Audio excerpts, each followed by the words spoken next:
Welcome to the Future Comedy Show LiveCast. We're on the internet, baby. It's your host, Mike Ball, with a very special edition of the LiveCast. We got a family friend. I've known her for a long time. She's been doing a lot with the community. We're going to bring on the one and only Barb Smith here with the Suicide Resource and Response Network here. I'm glad to have you on. How you doing? I'm good. How are you? I'm doing well. We have a big show coming up, New Year's Eve, and we will be one of the causes that we're raising money for is the Barb Smith Suicide Resource and Response Network. And let's do a little bit. We'll start from the beginning. If the people haven't seen this before, I had a very close friend of mine commit suicide when I was just graduating high school, and you were one of the first people that show up and talk to people that have lost loved ones that were close to them. And that's kind of what your resource and response network is. You're there for families.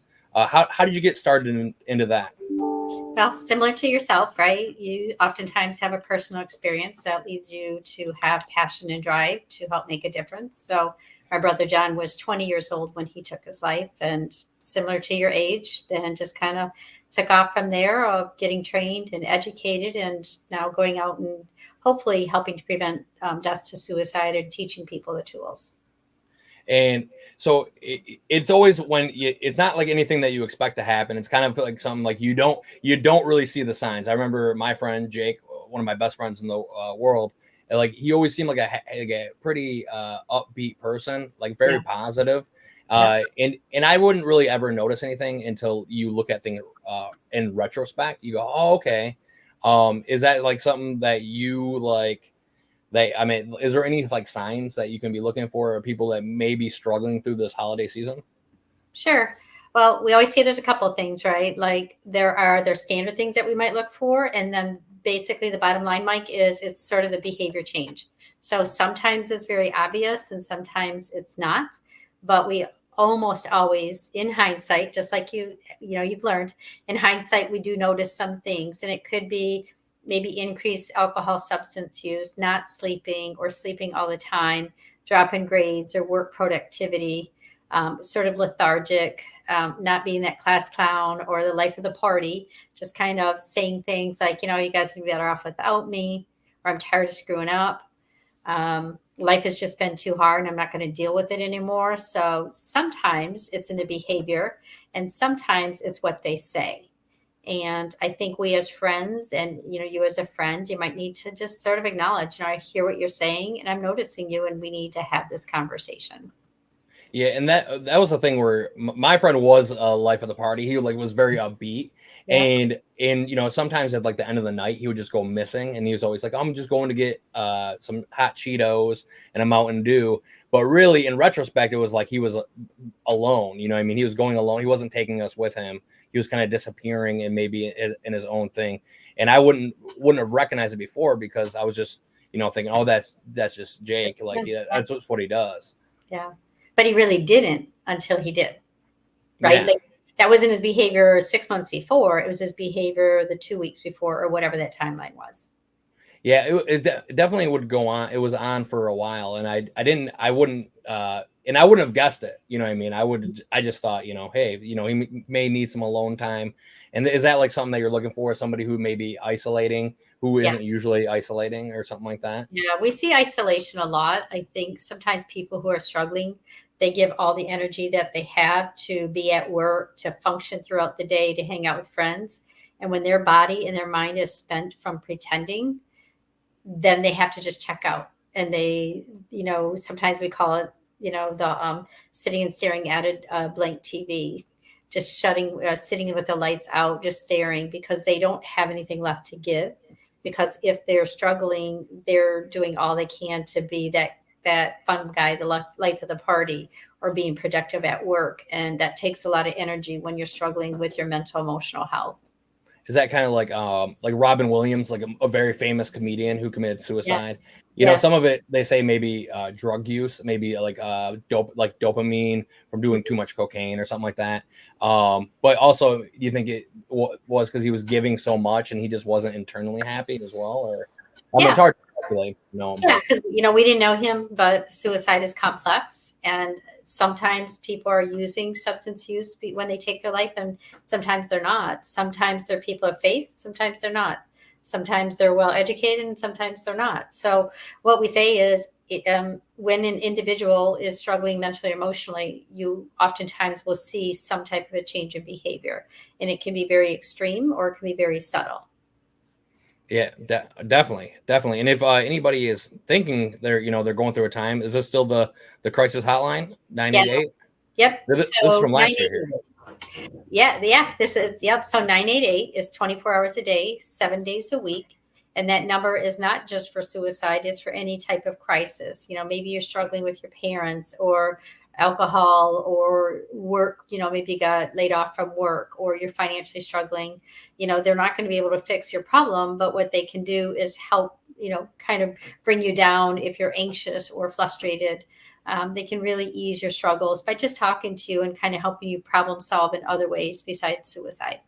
And maybe would they lead you in a direction of some resources that you can use, and Yep. that might be a thing too. Like holiday season, I know the economy's tough, and some people, and maybe they're sitting here thinking like, how do I get Christmas gifts for the family, or that they're just reflecting, maybe because I mean holidays can be a lonely time as well if you don't have maybe your family lives far away or Broken families, sometimes families far away, sometimes a death, like you and I both lost our parents, right? oh yeah.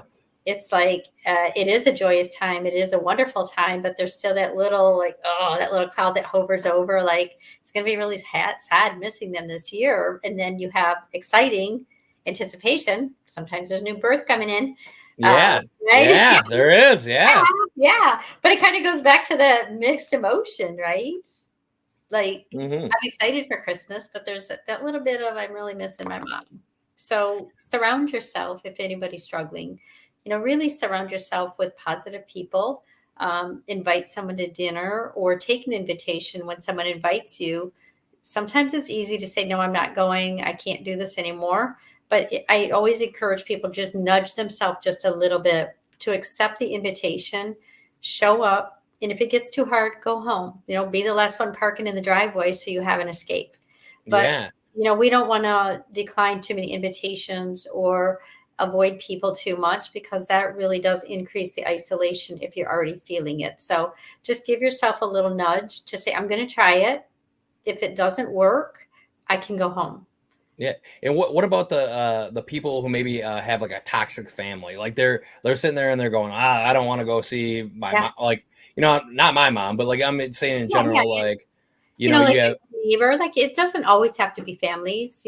I work with a lot of people after someone has died by suicide, and sometimes they go work at the soup kitchen or they volunteer to work on that day, like wherever it might be, so that they're either serving people, they're caring for people, if they're healthcare, if they're in a restaurant setting. Sometimes it's about, and my mom always had this saying, like, when you help others, you help yourself. yeah.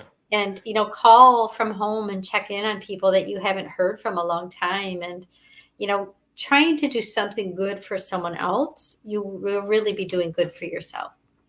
Absolutely.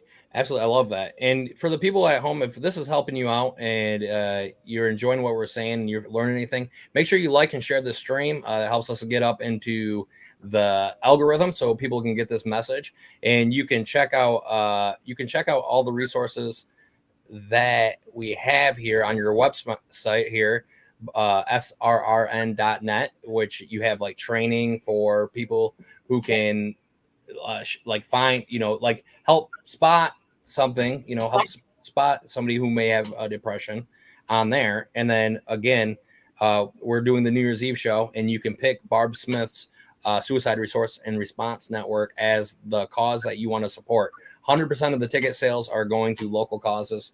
So if you're finding anything this is useful, or have you been affected or know somebody who's been affected by suicide, make sure you are, buying your ticket under Barb Smith's Suicide Resource and Response Network here. Okay, so people on there, what do you think people should be, what's the training like? What do you have to learn at your training seminar? And how long is the seminar for if you'd want to do something like that? Sure. So like last night, I just did the local fire departments right here in St. Charles. And I really just taught them about how to recognize it in their community with patients that they might have and also with their family members. So I teach you, that one was an hour and a half. So I train them on what to look for, how to respond if you're concerned about a sibling, brother, neighbor, whoever it might be. So I teach them what to look for, how to ask the question, and then about local resources that they can connect them to. So I can tailor it to any audience, any profession. And then we do an assist training, which is 2 full days. We're doing one in January in Saginaw County at the diocese. And in February, we're going to be doing one in Vassar for the community that's being hosted in Vassar by their community. I think it's at the Vassar Middle School, if I'm not mistaken. So if they go to our site, they can just Saginaw and Vassar. And once again, here we go. We get. Yep. And then this Saturday, we're doing the Dashing Through the Snow at Immerman Park. It's a 5K walk run, and it's timed. It's a lot of fun, upbeat Christmas music. They're hoping to have, I think it was 200 or 300 people. Basically, you buy a T-shirt and you can run. Just run. Fantastic. Here we go. And we got Kathy Gray Bennett here. She said she met you at an awareness day in Cairo a couple years ago. She's a wonderful lady. Yeah, it seems like a lot of people know you. They've, you've been there for people. And this is kind of like one of those things where I like say, it's easier if you can help the cause, if they can help fund what you're doing instead of because it's hard to deal with, it's hard to take everybody's negative situation and that's on you constantly. So it's hard. People have jobs. I got 40-hour a week, 50-hour a week jobs. And they're like, what, how do I help this without, being in it? And this is the way to do it. So you can support her through the show, or go to her website and you can donate directly on your website, right? Yeah. And, Mike, just the fact that this year, we're just counting up before I left work today, and we're just at 100 presentations and trainings that we did this year in 2023. So by in 2 weeks or whenever New Year's is, we should have almost our 100 trainings in this year, training around 14,000 people. And most of the time we don't charge, or we charge minimal, because we don't want it to be a barrier for people to miss work. So like the assist is a $225 seat. We generally charge $50. We use grants, memorials, or anything like that. We cared for 1,500 people, meaning someone who's been impacted by suicide or calling for a resource to our resource line, and we connect them to care. So all the money stays to help us continue our programs, run our support groups, pay for my staff, pay for myself. But we are very busy. We are a staff of, I think we're 3. We're looking for a 4th, but we can't meet the needs of everyone. Do you need a job? I'm pretty stacked myself. I'm staying pretty busy here, but I appreciate the offer here. Crystal Rose, you said something, but it didn't come up there. So, do you know who that is? Do you know who that is? I can't see the picture there, but it's probably Crystal Rose. It's Crystal Rose, my daughter. Oh, what's up, Crystal? Good to see you on here. Okay, here we go. A Junior Coltrane. So Junior's on my YouTube, and he's our local kind of he comes on and he's a little bit of a troll. So I'm not gonna put up anything that you're saying, Junior, but I want to thank you for watching the show. We appreciate you. Scooter Hanskin from Ohio says, "Great girl, appreciate you." Oh, look at this. Crystal Rose sent stars. Okay, that's what's up. Supporting my thing. If you want to send stars, that supports the podcast. I mean, we can get some more microphones here. And she says, "Keep up the great work, Mom." Good. Look at that. That's that's awesome that your family's supporting here. Here's Junior, and this is Junior right here with this kitty cat picture. Anything for you, bro. Junior, I appreciate you. He's, he's sometimes Junior. It can't all be about the comedy, and this is kind of something we do for the community. It's like it's a rising tide raises all ships. This is for the health of our community. And Barb's been there. Like what I like from, people that I know personally to me personally. I know how tough it is. It's all that energy on you. What do you do for your own mental health? Is there anything that you can do to keep positive when you're helping people that are having the worst day of their life every time that they call you? Every time they call you, it's the worst day that they've ever had. How do you even deal? I don't know. That's got to be daunting to have that on you all the time. It is, I'd say it's a little different for you, but sort of same, right? I'm with people who are struggling, but you're in front of audiences trying to bring humor when someone is actually in the darkest moments, and yet they're coming into a comedy club. And then you don't want to offend people, you don't want to hurt people, but you want to bring them laughter. And yeah. You're constantly trying to read people and look at how can I meet your needs, right? And stay afloat myself. Like, you want to have humor, but you don't want to disrespect someone or offend someone.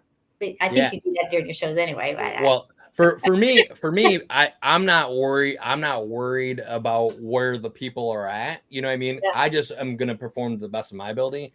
And a lot of people do come to comedy and they come back and they say, hey, I was having a bad day. I appreciate coming here. This is, I appreciate you coming here to my town and making me laugh. It got me out of, whatever headspace they were for, 90 minutes. Yeah. They had a good time. And I love that's like the biggest perk of my job. But for you, you just said during that time you can't use you're in a very serious moment. But when you go home, is there any way to decompress? Is there any way is there something that like makes you smile that you get at home? You're like, okay, this is my little treat. Maybe what perks up Barb Smith? Chips and salsa. Chips and salsa. My husband makes me chips and salsa. Frank, he's a great kid. Frank's awesome. I do like sitting by my Christmas tree and just kind of having, a cup of tea or whatever. And, in the morning I get up and I listen to my music that brings me to my spiritual place. I have to fill my cup when it starts to get empty. And my grandkids, my kids, hanging out, doing traditional things. Our rituals, that's what really keeps me grounded, Mike, because you're right. I have some humor. It's been a really rough couple of weeks, months, I'd have to say. We've had a lot of deaths by suicide. I've had a lot of people struggling and a lot of people counting on me, which is great. But I have my work team. I have a lot of referrals, different counseling agencies that I can have to support my people. So if someone's struggling, I can say, call this agency, call this person, and they can help me help you. So I really created a safety net. And here we go. We got some Ann. Barb Smith is the best person you never want to meet. Say thank you. There we go. Then we got one of the comedians, Chuck Bates, here. He's going to be performing on the show. And just to give everybody watching that all the comedians are donating their time, so 100% of the tickets are going to the cause that you pick. It's not like one of those things that you get, 30 cents a day will save a child, then none of the money gets there. All the money gets there. This ain't just a little bit of the money, all the money. It ain't the theater's paid for. The comedians all donated their time. So Chuck Bates, thank you so much. We appreciate you, brother. Thank you, Chuck. Thank you. And then Ann said chips and salsa by Frank for sure. That sounds like a great way to, decompress a little bit, get some chips. That sounds like a good brand right there. Chips by Frank. Put Frank on the yellow bag. Bring some money into the household. I do like a little painting of them and put them on the thing with a bowl of salsa and dip in it. I like that. I feel there go. Okay, Junior, is there a certain age or gender of the typical caller for help? Is there anything?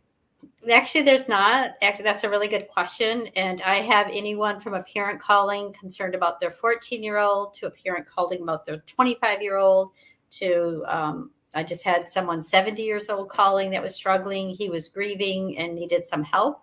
And so we just talked for a while and talked about his grief, his pain, his wife. And, he said he felt a little better. I mean, I didn't bring his wife back, but he felt better just having a conversation with somebody who was willing to listen. And then we connected him with a grief group. So, it's sometimes just being in that space and offering people hope when they feel hopeless. Absolutely. Actually, what I like to do if I'm feeling a little bit down, and sometimes, in the entertainment industry, it doesn't matter, and even in just in life, and no matter what, if you are like going for goals, and it's like you can get there, and then the goals just get bigger, and it's like sometimes you feel overwhelmed. What I like to do is write down some gratitudes, things that I'm thankful for, and that puts me in a better mood a lot of the time. Where And I it's go, simple, Mike. I love that. Like, because we can look at all day and what sucked about all day, even on our darkest, hardest moments. And if I do, and I sometimes do this with my girls, and when I'm really struggling, I'll say 3 gratitudes, and I send it to my girls, and I always get 3 gratitudes from them back. And ooh, a I gratitude do that. It's chain. great. Yeah, I love that you said that word gratitude is sometimes it gets easy to get caught up in that negativity because Oh, there's and a lot of it, right? and I sometimes I sit there and I can get irritated about little things, and I'm just like, and I'm a very upbeat, like happy person, but I can be irritated by the smallest Yep. things, and I'm fucking, excuse my language, but I heard I you, just Barb. like, I'm just like, what the fuck is this? And I get on a thing, and then I gotta sit back and I gotta go, no, no, no, no. Yep. Especially if it has to do with comedy, I'm like, oh no, I can't have nothing to complain about. I've got the exact life that I wanted, and now I'm here, and it's like, don't get all worked up about the small things, because it's easy. Yeah. Once you get in that mindset, you can start. You stub your Yeah. toe in the beginning of the day, and then Yep. you're like, and then you get in traffic. Fuck this guy, he don't know how to drive. He's an idiot. And then you're driving, and then you get to oh. Cheryl never refills the paper tray. Fuck Cheryl. And sometimes it's easy, it's easy to get negative. So maybe sometimes that's how I do it personally. I get in a better mood is I'll catch myself and go into the gratitude list. Here we And go, there's some Chris. really cool things. There's some sticky note things. You know what I mean? Like I just put them all over the house, and I think that Go ahead, show that again. It was, I am loved, I am strong, I am enough. That's beautiful. so putting And sticky notes around your house. Oh, Crystal says, I'm thankful for the gratitude list every morning. Look at that. And that's almost like it can be contagious too. it So is. if you were saying, attitudes are contagious. If you get around somebody, like you were kind of saying, avoid those negative people. Yeah. Because I mean, sometimes you can get around negative people and they're like, they just get you going. They're like, oh, Yeah. fuck Cheryl. And then you're like, yeah, fuck Cheryl. And I don't know Cheryl's who like, she is, but yeah. and then you're like, and then Cheryl's just sitting there like, oh, I just had to run for a meeting. I'm sorry I didn't do the paper tray. It wasn't that big of a deal. Yeah. Right, then it's that whole ripple effect, right? Like 10 people in the office are all doing this, and it could have been done in 3 seconds. Let it go. Yeah, and so that's an interesting way. I mean, that's how I deal with it. I mean, it's hard. I mean, in comedy, you see comedians too, especially. There are a lot of comedians that are very funny people that have it's dark for them because maybe Yes. like after the show's done, especially for like we're talking about isolation, like these comics that are on the road and they do maybe 150 dates on the road a year, and they're away from their family. They're Yeah. going back to an empty hotel room. They're sitting there, maybe they're isolated, they're just on their phone all the time. They don't have any real human connection Yeah. besides after the show, and it's a 2 hours of fun and then nothing. What do you, I mean, not for me specifically. What about these people on the road? What would you advise them to do?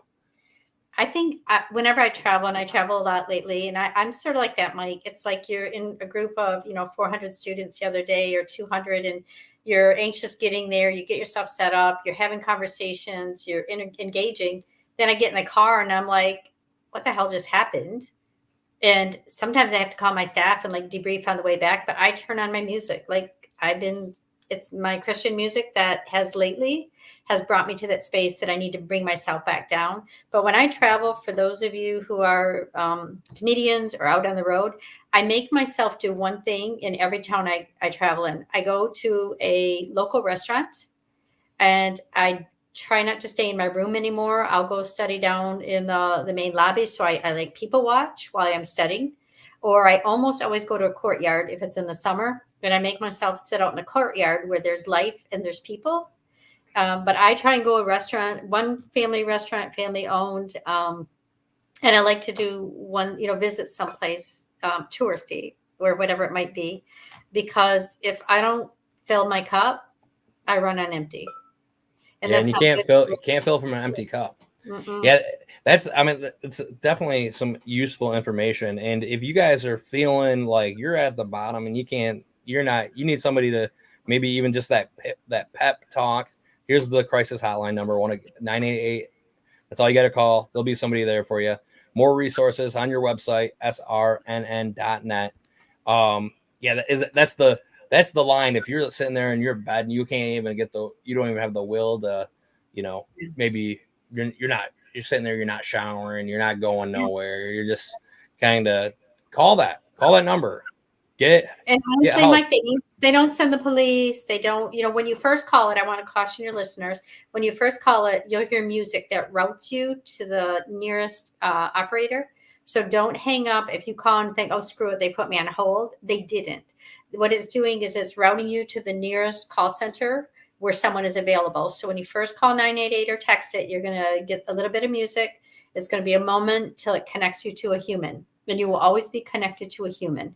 We need to fix that. We need that faster. We can't be wasting time there, Barb. That seems like an oversight. But the thing is, we're waiting for the nearest, closest operator, and we want to do it well. And that's sort of how that works. But it's literally like 45 seconds or something. But to not get frustrated if you hear music, so that's a good thing to remember.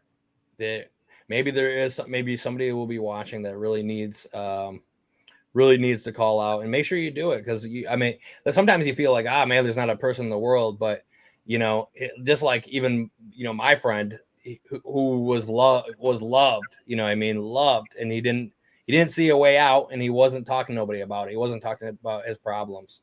Yeah. And he thought that there wasn't another alternative. Apparently, I don't know for a fact, but he was so loved. So many people at his funeral, and so many people loved him. And everybody's wondering, like, why didn't you just talk to us? We would have loved to help you out, whatever it is. So you're sitting there and you're like thinking, well, what the hell? You're thinking that there's no alternative, that there is, and people do love you no matter what. I think, Mike, it comes from people when you get into that rut that you don't love yourself, and it's hard to accept love from others. So I know that, I know someone loves me, but if I'm in that dark space, I can't feel the love. I don't love myself, and that's what's going on. So if someone is in that dark space, like your Jake was, or the people are my brother, pick up the phone and call 988. And I know, Mike, 100% you were such a great friend that if he would have called you in that moment, your ass would have been in that car and you would have been at his house. I know Absolutely. That 100%. Absolutely. It's kind of fun. It's kind of not fun. It's kind of weird, like, to think like you're going to have this future with somebody, like you're going to be like, we're going to raise our kids together and be at a barbecue. And then you think that there's going to be so much, you plan it out in your head. You're like, oh, it's my best bud. We're going to be there. And then all of a sudden they're gone. And you go, well, why the hell didn't you call me? So if you can't, and you find yourself like you sort of get mad. You're mad at him. You're sad that they're gone. You're frustrated. You're disappointed, you feel betrayed. There's a lot of emotions that come with a death to suicide when you're a friend, a spouse, a parent, whatever it is, whatever your relationship, it just hurts that someone hurts so bad that they couldn't reach out and talk to you. Yeah, and that's the thing. Yeah, you're like, hey, you're more confused than anything. You go, why? Why? You know the number. Here it is. Here's another grateful person here. Aww. Barb was such a huge help to me and my family. Thank you so much. Thank you, John, for speaking up and commenting on it. Definitely appreciate it. Junior Coltrane back with another comment. The most depressing aspect of being a comedian is when your career doesn't grow, but all your friends does. Brody Stevens said that. So if you don't know who Brody Stevens is, he's a Comedy Store regular in Los Angeles, and he would always close out the shows at the Comedy Store. And the Comedy Store is like the mecca of comedy. It's like where, legends, Jim Carrey, Robin Williams, the list goes on and on of all the legendary comics, Sam Kinison and Joe Rogan, and then pretty much this whole next level of things. So I mean, yeah, I guess sometimes it can be depressing if you think that you're not at the spot that you should be at. But a lot of people would look at Brody Stevens' career that were maybe like under him in the ladder, I guess, would have loved to where he was at. So I'm not, it's hard sometimes because sometimes you can't see through the trees if you're in it, Well, maybe and I think that's, sometimes it's hard to feel success, right? Sometimes we're here and that might be as successful as we can be. And it's like having that gratitude to say, you know what, I might not be Mike Ball, I might not be Brody, I might not be, but this is who I am. This is who I am. And it's really about accepting yourself for who you are and the impact that you do make on life. We might not be the most grandiose person, like who else wants to be me? I mean, yeah. it's not like a dream or a goal. But the fact that is, I'm okay. I'm okay. I'm not a PhD. I'm okay that I'm not world famous. I'm okay with that. I'm okay being who I am. And And that's good. it's kind of interesting because this comedian is talking about Brody Stevens. He was like a guy who was very much his act was like positive energy, pushing this positive energy over here. Let's go. I'm a like so like just meeting him, you wouldn't know that he was depressed by watching his act or like seeing him. You just think he's a normal guy. I'm not saying, so yeah, that's another thing we've already hit on is like sometimes you can't tell. No. Okay, here we go. We got Shannon Hennigy, Mrs. Hennigy. Okay. Yeah. Like says, hi, you two. Barb has always been a great help in our school, but she was also there for my own family after the loss of my mom. We were proactive and not taking chances after the trauma we experienced. We were not okay. Thank you for sharing that, Mrs. Hennigy. My science teacher, we love her. She put the smiley faces on there, and that's not her in the picture. I think that might be her parents. Mm-hmm. Yeah. Yeah, and Miss Hennigy, you're awesome. And that's another reason. So if all these people that are showing gratitude, they're throwing it out there. You can come to the comedy show, and 100% of tickets go to the cause of your choice. You can get tickets on my website, mikeball.com.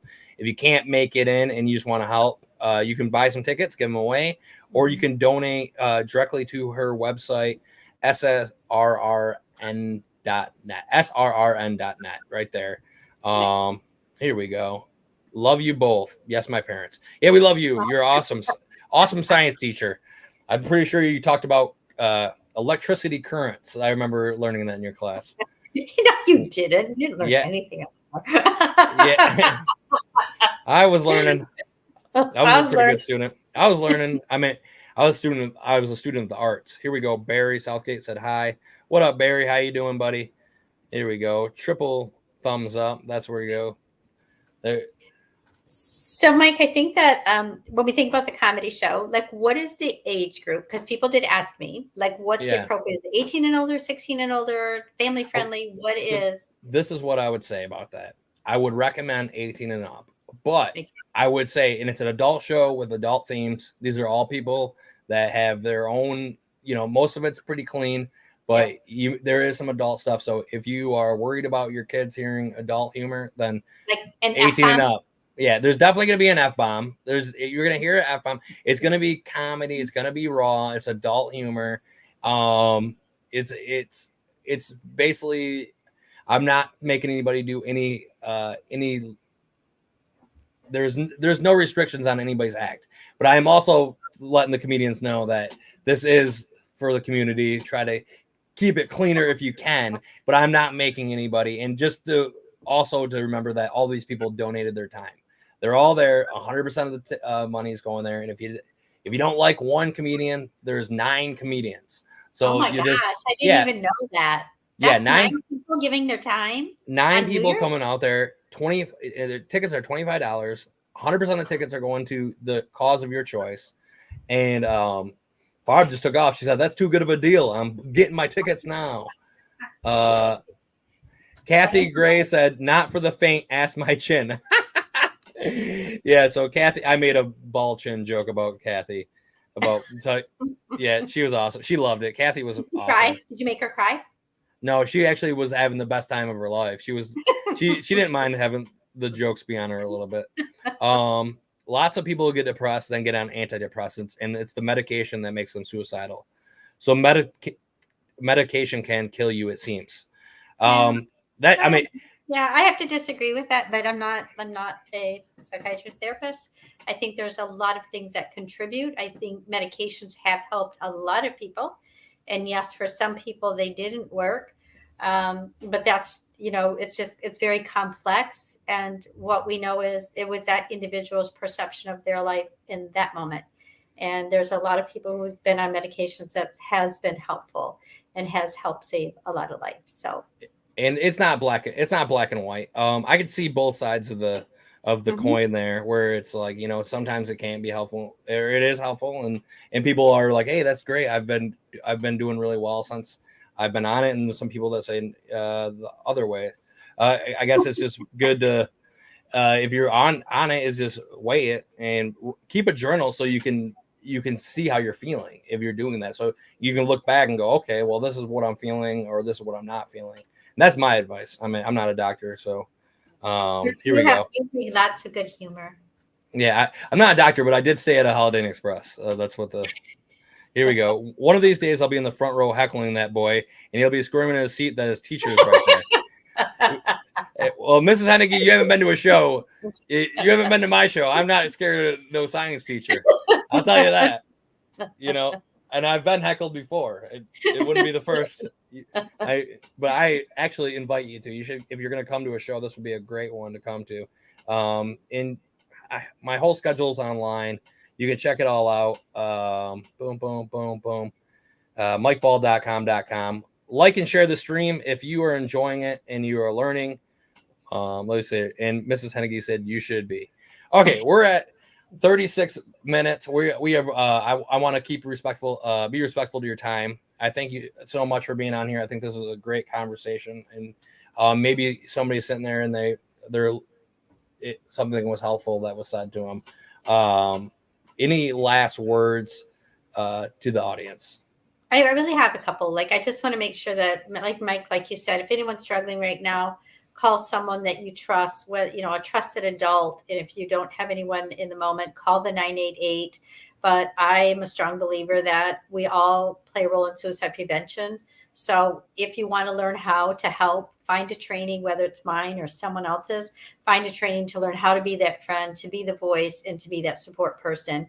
And I really want to say, to make sure that you come to the New Year's Eve show, I want to say thank you to your comedians that are giving up their time. But, the best way, one of the best preventions of suicide is to get out, have some humor, connect with other people, and just start the new year right. Start the new year with laughter and connections to other people. Mike, I always love you for what you do for us and what you do for our community. So thank you so much. That's very kind words, and I don't think you can beat that. That summarizes it very well. And here we go, Heather Ann. Nothing beats the New Year Eve show. Hello, everyone. Thank you, Heather Ann. We appreciate you supporting. Thank you, Barb, for coming on. Support Barb. Get tickets for the Happy New Year, everyone. Get the tickets. And I'm going to end this, and I'll talk to you for a quick second afterwards. Thanks for watching, guys. We'll see you next Wednesday.